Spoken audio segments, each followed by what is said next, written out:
We proceed with the partition chromatography. Okay, partition chromatography is based on a thin film formed on the surface of a solid support by a liquid stationary phase. And the solute will equilibrate between the mobile phase and the stationary liquid.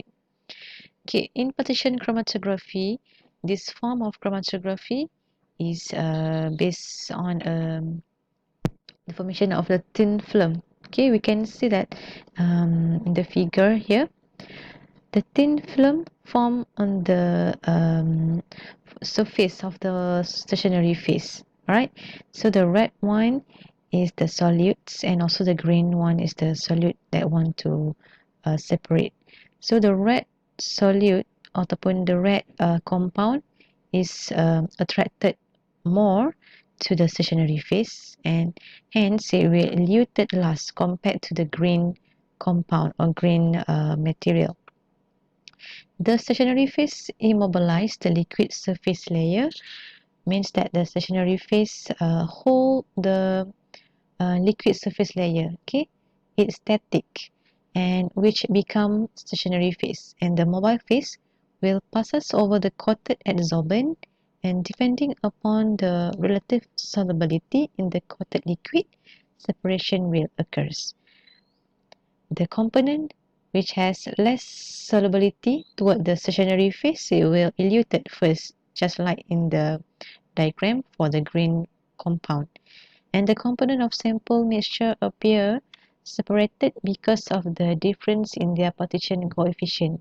So if they have the same partition coefficient, the separation cannot be occurred.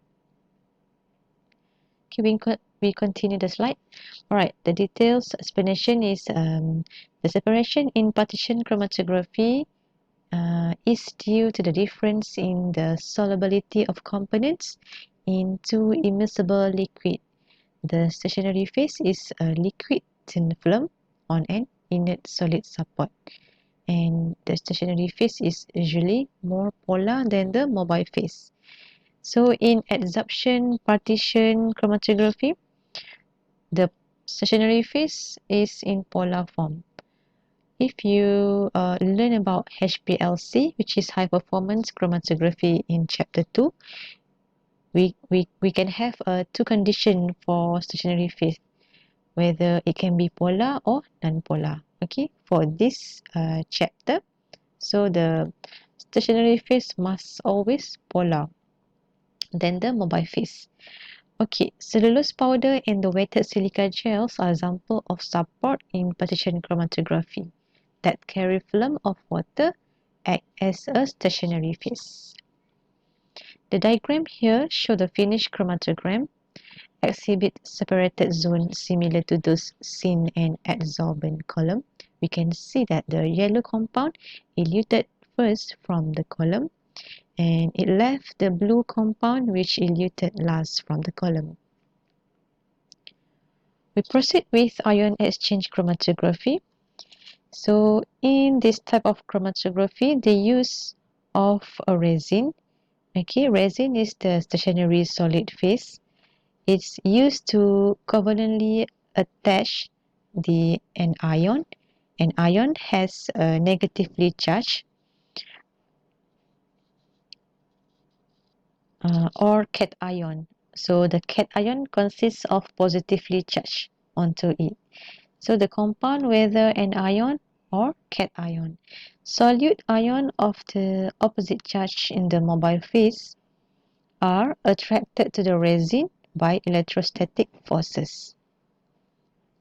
So it is used for separation of charged molecule, whether positive or negative. The stationary phase is an ion exchange resin to which a cationic or anionic groups are covalently bonded. So stationary phase might be in a two condition, whether it has positive charge or negatively charged. Ions of opposite charges, which is counter ion, in the mobile phase will be attracted to the resin and compete with the component of the mixture for the charge group on the resins. Okay, for example, if the ion of positively charged in the mobile phase it will attract to the negatively charged stationary phase, and the negatively charged will be eluted first from the component. Okay, it will be eluted first, and the mobile phase must be charged, which contain electrolyte or buffer solution. So the mechanism in ion exchange process that allows the separation of ions and polar molecule based on their affinity to the ion exchanger. The ion exchange chromatography is based on the relative retention of the ion during their progress through an ion exchange column, which has a functional group of opposite charge attached to its surface.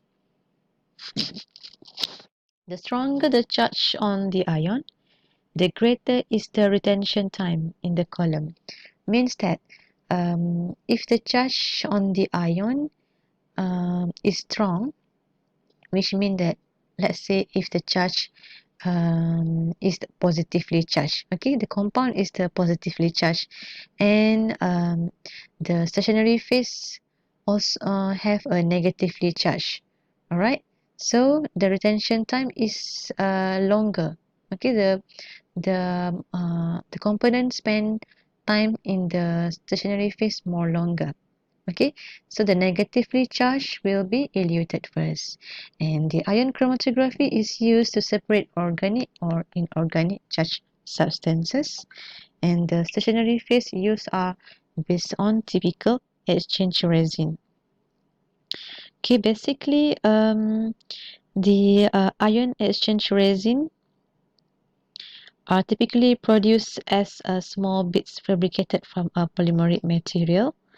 Okay, the application of the ion exchange resin are primarily used as integral part in the water treatment process in both consumer and industrial setting.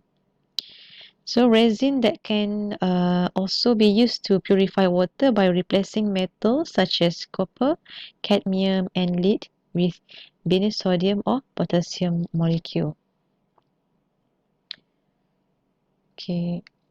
This one containing the stationary phase, which has a negatively charged polymeric particle, and we can see that the positively charged molecule attracted to the negatively charged stationary phase. And positively charged molecule, it contains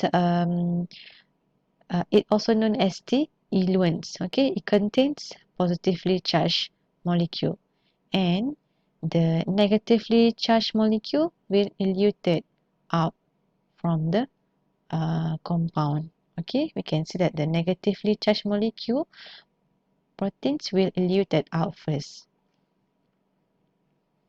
So in the ion exchange chromatography, the cation exchange chromatography, the solute cation are attached to the negatively charged side covalently bond to the stationary phase. We can see that this one is the cation exchanger stationary phase containing the negatively containing the uh, negatively charged of stationary phase, and the positively charged analyte is attracted to negative surface. So we call it as the cation exchanger because it releases the negative charge first out from the stationary phase. We call it as the cation exchanger, right? So the second one in an ion exchange chromatography, it contains the solute with a negative charge attached to the positively stationary phase. So the positive charge will eluted out first from the stationary phase. So we call it as the anion exchanger. So in an ion exchanger, the positively charged will eluted out first. Alright. So ion exchange is a process in which ion from the solution bind to functional group of opposite charge on a solid material. So it will releasing ions of like charge. It can be illustrated by the following equation.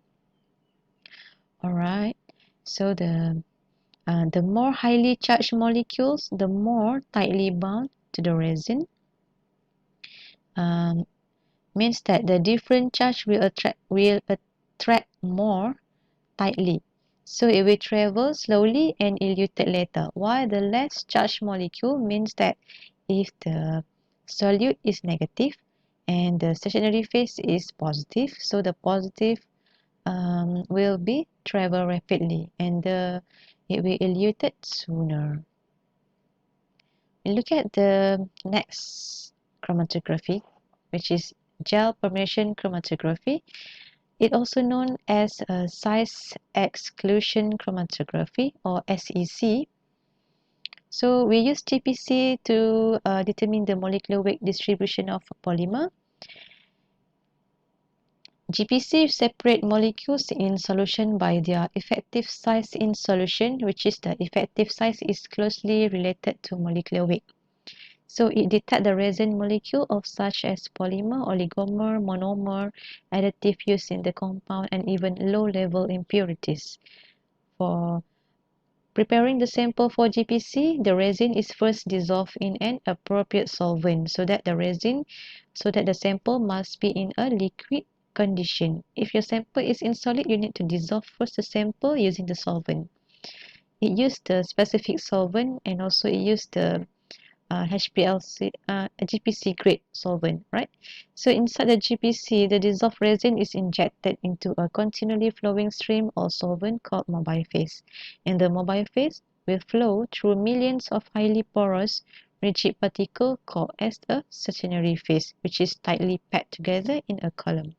And the pore size of these particles are controlled and available in a range of sizes. Alright, this is the principle of GPC. We have injector. Okay, first, the mobile phases containing the solvent will be pumped into the solvent delivery system, and then the sample will be injected. Okay, the sample containing the solvent will be injected through injector, and the sample will travel through the column to the detector system. The function of the injector to introduce the polymer solution into the flowing stream, and the pump deliver the sample and solvent through the column and system, and the column consists of highly porous tiny rigid gel particle closely packed together in a tube. The pore size of the column varies from very small to very large, and the column separate the sample and provide the molecular weight distribution. We have a detector. So once the polymer is separated into various molecular weight species, they are detected by two basic types of detector. We have universal detector and also called a differential refractometer is used to monitor polymer weight distribution. While the UV detector, which provide higher sensitive than the refractometer, is used for determining low molecular weight additive and impurities. Next is the recorder. The function of the recorder, the separation is recorded immediately to provide a continuous chromatogram. GPC contains a number of different components that work together to provide optimum system performance with minimum effort. Okay, this is the way how you are going to interpret the GPC curve. Okay, basically GPC we use to determine the molecular weight of the component of the polymer and the molecule that emerge from the instrument and appear on the chromatogram in descending order of molecular size. So typically it is shown as a broad curve in regional A of the chromatogram, means that this one has high molecular weight polymer. Okay, so the last to appear, which is the C peak here, is containing the smallest molecular weight compound. Okay, so the first graph here has high molecular weight.